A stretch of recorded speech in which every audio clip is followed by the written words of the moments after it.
This is CNN. This is a presentation of CNN Sports.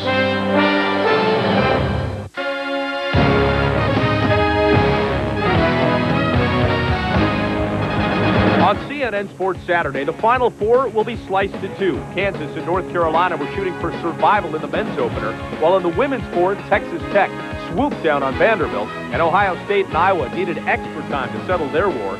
Also, Eddie Fogler takes two jobs in South Carolina, head coach and headlining comic. I do have a good sense of humor, and my wife told me to smile today. Yes, sir. We'll get the word on the new look Pirates this season. Murph lands a job, but not in Philly. And Mike Greenwell with the fine art of face planning.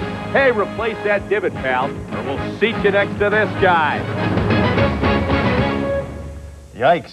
Hi, everybody. Welcome to Sports Saturday. I'm Vince Cellini. I'm Bob Lorenz. We've got a ton of Final Four action coming up. Kansas, North Carolina, just getting done on the men's side. The women are already done. We'll get to that in a moment. But first, I'm no Hollywood big shot, Vince, but I saw the Eddie Fogler press conference today, and I'm thinking sitcom deal. I'm thinking of maybe Fogler's Follies, something along those lines. Tell you what, it worked for Seinfeld. Hey. Stay tuned. Last Saturday, Bobby Cremins left South Carolina holding the bag. Today, Eddie Fogler left them laughing. Fogler resigned his post as head basketball coach at Vanderbilt to accept the same position with the Gamecocks. Fogler receiving a 5-year contract that could earn him upwards of $400,000 a year, including radio and TV shows, plus endorsements. The 44-year-old Fogler spent the last 4 seasons in Nashville and led the Commodores to the SEC regular season title just this past year and a Sweet 16 appearance, along with picking up Coach of the Year honors. Unlike Cremins, whose wife reportedly did not want to leave Atlanta, Fogler found his spouse to be most receptive, and he talked about it during his stand-up press conference. The phone's been ringing off the hook, as you can imagine, and she is unable to be here today. I assure you she's coming. I was going to bring a written note of permission, but I didn't know whether that was necessary. No, I never said I one day want to be the head coach at South Carolina, but I also always had thought this university should have a very good basketball program, and quite honestly, some of the coaches that have been here before I happen to know and have talked to, and they agree. The comedy stylings of Eddie Fogler. He said he took the job because South Carolina is a major state school, but admitted money was definitely a factor. Vanderbilt has no timetable for a replacement, Bob.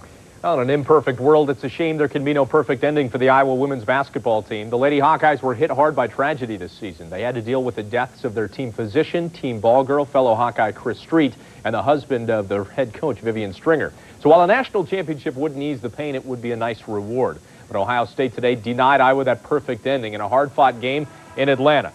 Oh, my goodness. Oh, I thought that was somebody's foot. It's just a shoe. Iowa trailing by 2 late. Ohio State, though, gets the ball down low. Nikki Keaton with a nice move. The game is tied. Under 2 minutes to play, still tied. Watch Lori Aaron with a nice drive to the hoop, gets the bank off the glass, and Vivian Stringer's team back on top by a deuce. But then under 20 seconds to play, Katie Smith, a great move to the basket for the bucket that would tie the game and send it to overtime. How she got in there. It was tight on defense, but she got in. Then Audrey Bursey coming up with a big 3 in overtime. In fact, Bursey hit 2 key threes in the extra period, and Ohio State advances 73-72. Now in the women's Final Four opener, it was Texas Tech and Vanderbilt. You know, people in New York are paying top dollar for those hats.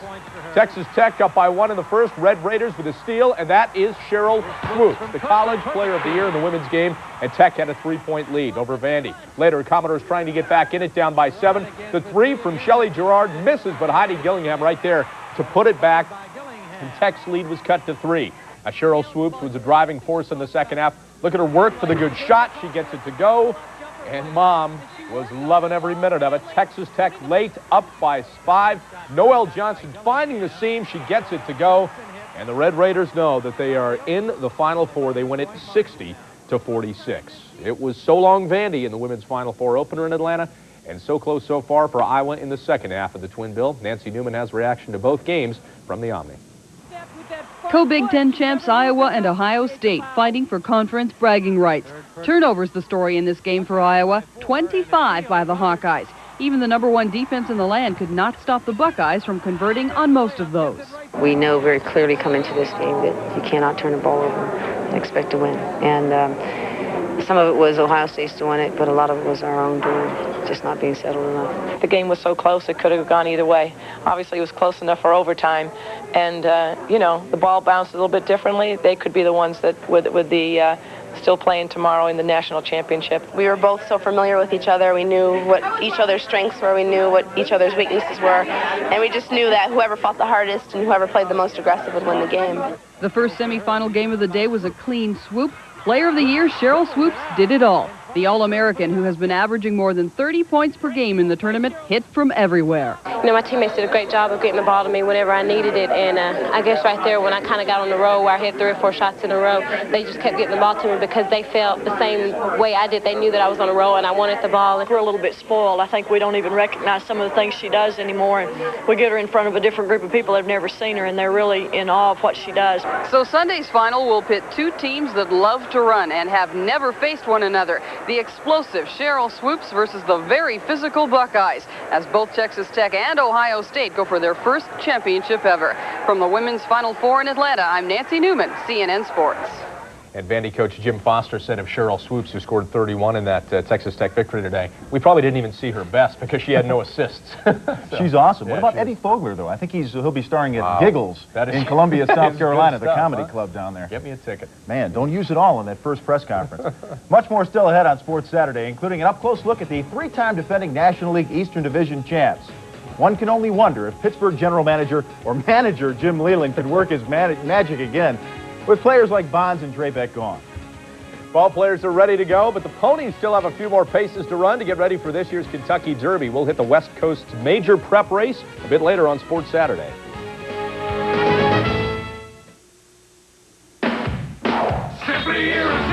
It's Toyota's Simply Irresistible sales event. Your Toyota dealer invites you to check out Camry. Simply Irresistible.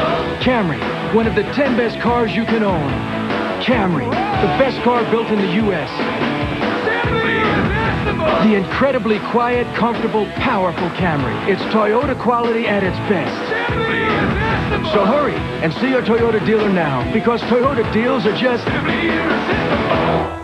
Bring your computer output to Pip Printing. We'll enhance your work with quality paper, color printing, and binding to create a professional document guaranteed to make an impact. Give us a call. We'll show you why we're the best business printer in the business. Never seen before, some of the greatest treasures of the Ice Age, hidden in a secret grotto.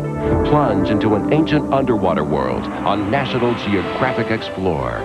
9 Eastern Sunday night exclusively on PBS. This is CNN Breaking News. I'm Ralph Begleitter in Vancouver, Canada, where President Bill Clinton and President Boris Yeltsin have completed the first day of their formal summit meetings here in Vancouver.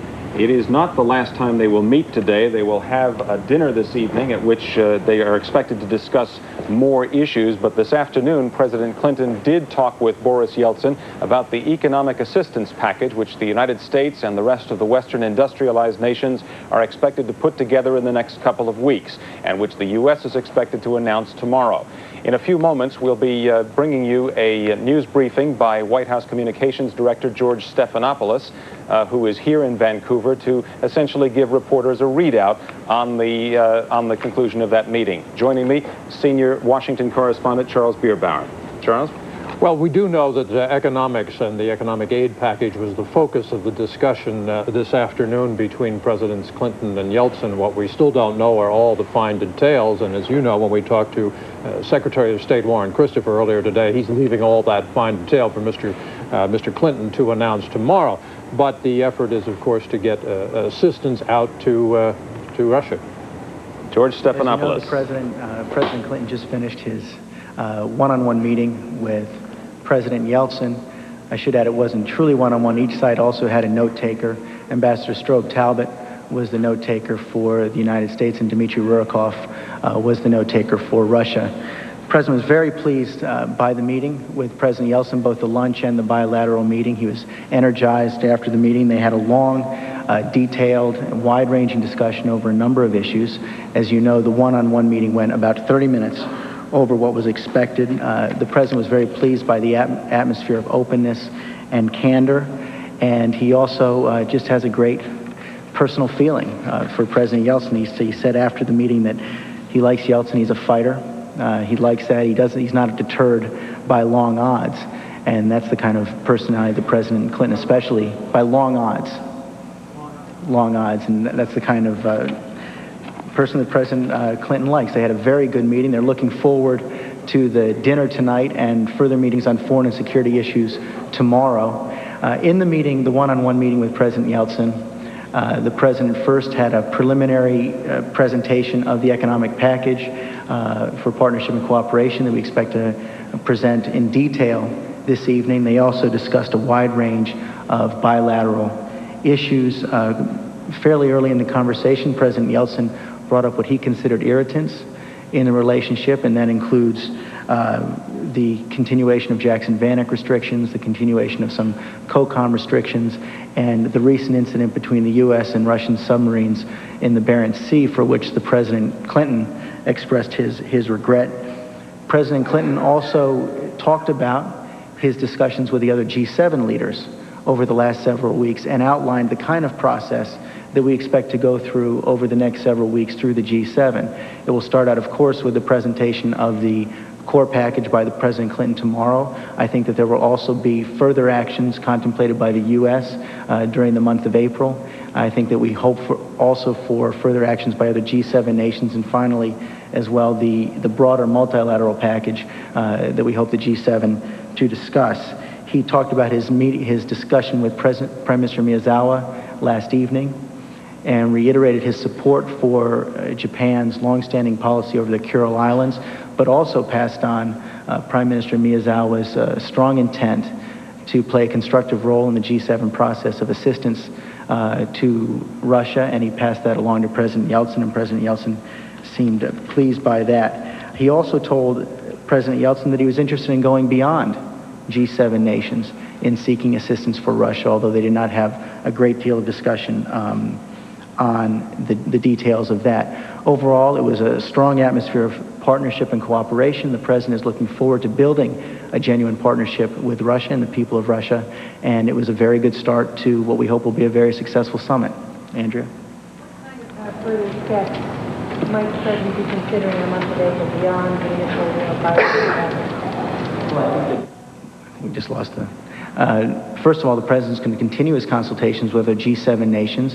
As you know, the government of Canada yesterday announced a package of assistance for Russia. The government, United Kingdom, has also announced a package of assistance. We hope for other packages from other G7 nations. We also are looking forward to the Foreign and Finance Ministers meeting in mid-April, and then we'll be considering long-term multilateral initiatives through the IMF and the World Bank.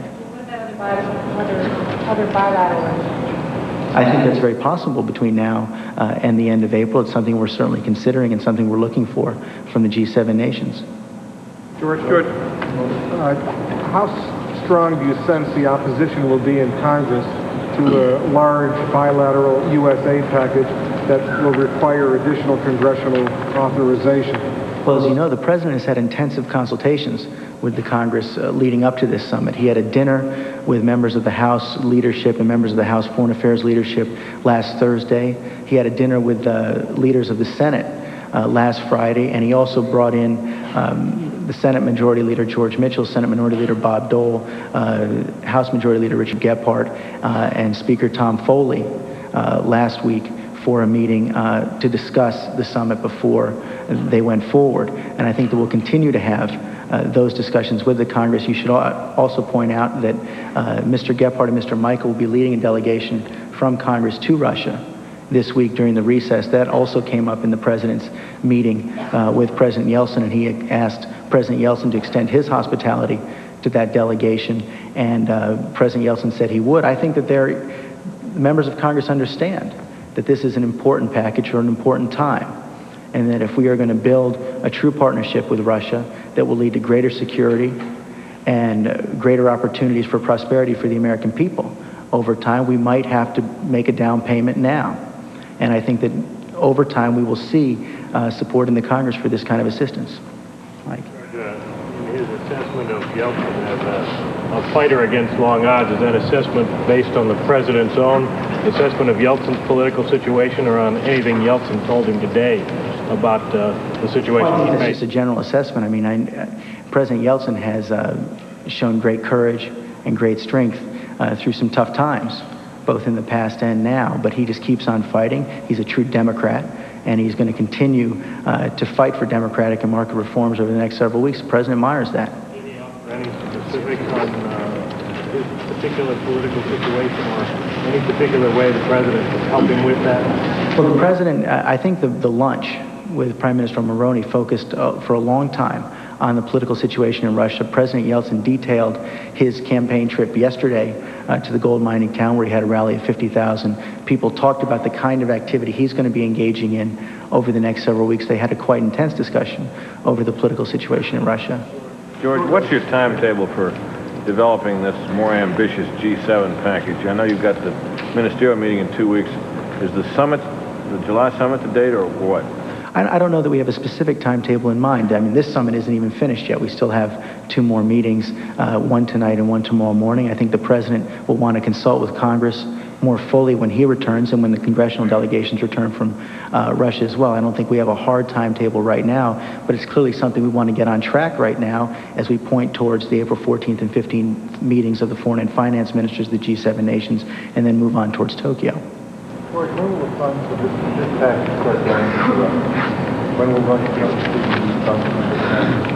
Well, we have not announced the exact package yet, but what we're contemplating now is a package of funds that have already been authorized and appropriated by the Congress, so they could go rather quickly. Again, I don't have a specific timetable of when the actual pipeline will open up, but there shouldn't be any further legislative action needed for this initial package.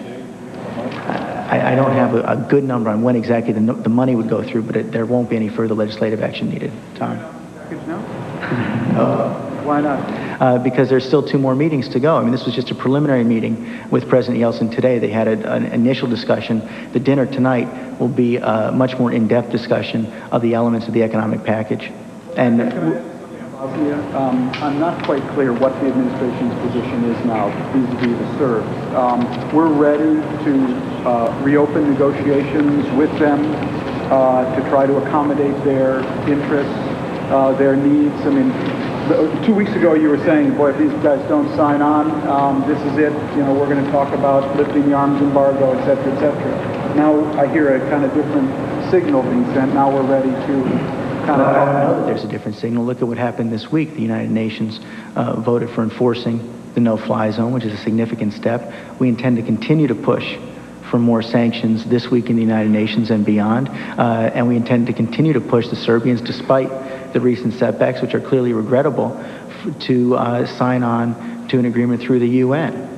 But Christopher said there could be adjustments in the peace plan. Well, I suppose through discussion we could lead to some adjustments. We're going to continue to press, though, for the Serbians to accept the peace plan, and we're going to continue to press on sanctions. George, on the back on Russia, how are you going about addressing the concerns that Yeltsin raised about too much assistance fanning the nationalist sentiment in Russia? How are you tailoring the program to avoid that problem? Well, again, I think the entire thrust of the program is to help the process of reform and to come up with appropriate levels of assistance that can be targeted directly to the reformers at the grassroots, directly to the people who are making reform happen. We want to make sure that we can deliver what we promise we're going to deliver and get around the kinds of problems we've seen in the past. Don? George, how did President Clinton respond to President Yeltsin's complaints about the continuation of COCOM and the Jackson-Vanik, and what was it that he was regretting with regard to the submarine incident? Well, I think in the submarine incident, he just regretted everything that happened. I mean, this is something that we're trying to avoid, and any kind of an incident like that is something that we don't want to happen in the future, and I think that we've taken steps since then, taking extra precautions to make sure that these kinds of incidents don't happen. The President had said he would take President Yeltsin's views into account and would review the situations both with COCOM and Jackson-Vanik, but they didn't reach any final decision or accommodation of any kind. What those problems are with Jackson-Vanik and with COCOM, and can you also explain what the United States is no longer going to do involving submarines patrolling off the coast of Russia? Well, I think that General Powell has made an announcement over the past several weeks on the submarines. I don't have great detail on COCOM and Jackson Vanik. I think that obviously President Yeltsin would like the Jackson Vanik restrictions lifted. And this is something we still have some issues with regards to immigration laws and some more refuseniks in Russia, but it's certainly something we'll look into. Apart from the aid issues, have the President or will the President address any other international issues at this summit? I would expect that tomorrow morning they're going to have a long discussion of foreign and security issues. I don't know which ones specifically will come up, but that's what tomorrow morning's meeting is focused on. George, the President keeps emphasizing the long-range support involved here. Is the package we see just the tip of a huge iceberg, and what are you looking at down the road? Is he going to come up with a multi-year program tomorrow, or just 1 year? Well, I don't know about tip of a huge iceberg, but the President did lay out 4 steps that we hope to follow over the next several weeks and beyond. First, this core package, and then bilateral work both with the U.S. and other G7 nations, and then finally the multilateral assistance coordinated through the G7. To Congress for a much bigger package sometime down the road? I think that we're going to wait and see what happens with this summit. We're going to continue to consult with the Congress after the summit is over. George, earlier today the President said the talks were not about Russian aid, they were about Russian reform toward democracy. Did the President learn anything new today about the political situation in Russia? I think, as I said, the President heard a lot from President Yeltsin during the lunch over the political situation in Russia. He continues to believe that we have to do everything we can to support the process of democratic and economic reform. I don't know about anything specifically new, but there was more detail and just a more in-depth discussion over the lunch. George, did the President express any irritation about any Russian policies after President Clinton had complained about irritants in the relationship? Well, no, I don't know if I would use that word, but the President clearly did discuss a range of issues, including the Baltics, situation in Georgia. President Yeltsin said that he was committed, they had a detailed discussion on Georgia, and that President Yeltsin insisted that he was committed to the integrity and independence of Georgia. They also discussed the issue of Baltic troop withdrawals and had an in-depth discussion about that, and they had a discussion about Bosnia. Craig? Was the President reassured or disturbed? What was his reaction to the political discussion at lunch? I think the President was certainly deeply interested in the discussion. He knows... What was his judgment about it? I think his judgment is that President Yeltsin is committed to reform. And he's a Democrat who's truly committed to reform, and that's what he's fighting for. What kind of chance does he have of succeeding? Well, I don't know if I'm going to characterize that, but President Yeltsin himself said that the next month and the next year are critical, and President Clinton understood that judgment. Were there any changes in the American bilateral aid program or in the course of multilateral aid as a result of the political discussions? This was just the first set of discussions. I don't know that there were any specific changes. As I said, there's going to be a much more detailed discussion of the economic package this evening. Andrew? Is there going to be any discussion about Russian inflation, and did President Clinton have any ideas about how the president is running? Not that I know of. I mean, it didn't come up in my brief. I didn't hear anything specifically about the issue of inflation. I expect that, again, as they discuss the economic situation in more detail tonight, it's very likely that could come up. George, did President Yeltsin bring up the April 25th referendum? And when you said that President Yeltsin had told President Clinton what he was going to do over the next several weeks, did they talk about campaigning, about Yeltsin going out, trying to turn out a large vote for the 25th? President Yeltsin did mention his campaign trip before he came here today, and he said that he would be out working in the political fields over the next several weeks. But I don't know in the details of that discussion. Go ahead. Could you describe what sort of response President Yeltsin made after President Clinton conveyed the message from the Japanese Prime Minister on the Northern Ireland? I think that President Yeltsin was overall pleased by the discussion of President Clinton's discussion with Prime Minister Miyazawa. While he reiterated the position on the Kuril Islands, he also passed on Prime Minister Miyazawa's intent to be aggressively engaged in the G7 process. And I think President Yeltsin was pleased by that.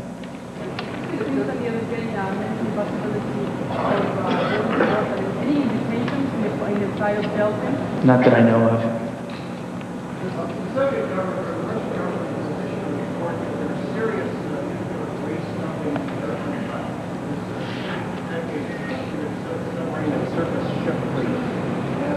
They essentially have said in their report that they do not have the technical capability of solving this problem because the former government never got around to designing a program. Is the United States prepared to help them engineer a program to stop the waste dumping here? I'll just have to take the question. I'm not aware of the report, but we'll look into it. This aid package is going to include any direct aid to Russian families in the form of vouchers such as food stamps, vouchers for health care, and vouchers for housing within the big cities of Russia. We'll have the details on the package tomorrow. Did the president make any promises on Jackson Vanik? What was his response on No, that? he just committed to looking into this situation. He did not make any commitments or assurances or anything like that. Susan. Did President Yeltsin have any reassessment or did he give President Clinton any sense of how he thinks he may be helpful to Bosnia if he does? Or was there any discussion of the Bosnian Serb rejection of the peace plan and what might the next step be from his perspective? I don't know if it was very detailed. Obviously, the president was grateful for the Russian support in the UN this week. The President Clinton reiterated his desire to go forward with pushing for more sanctions and pushing on the Serbs for greater action and help with the peace plan this week, but I don't know about President Yeltsin's response. President Yeltsin, you don't know about his response? He wasn't. How should you comment statements in Moscow by Mr. Khasbulatov saying that this is a wrong step to the West in backing Yeltsin and getting possible co-responsible for civil confrontation in Russia?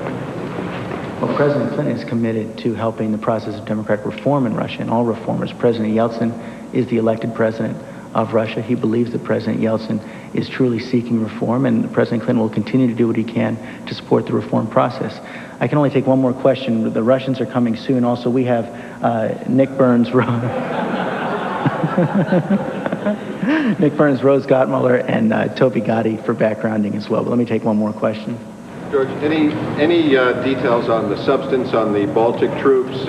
What did President Clinton ask for, and did President Yeltsin offer anything new on the timetable? I don't know if there's not necessarily anything new on the timetable at all. The President Clinton just wanted to know about the situation of troop withdrawal. I think President Yeltsin reiterated his concerns over ethnic Russians in the Baltic states, but no decisions were reached. Do you think the United States can help with through the aid program? Well, again, I don't know that the aid program is directly tied to something like this, but it's certainly something we're watching and concerned about.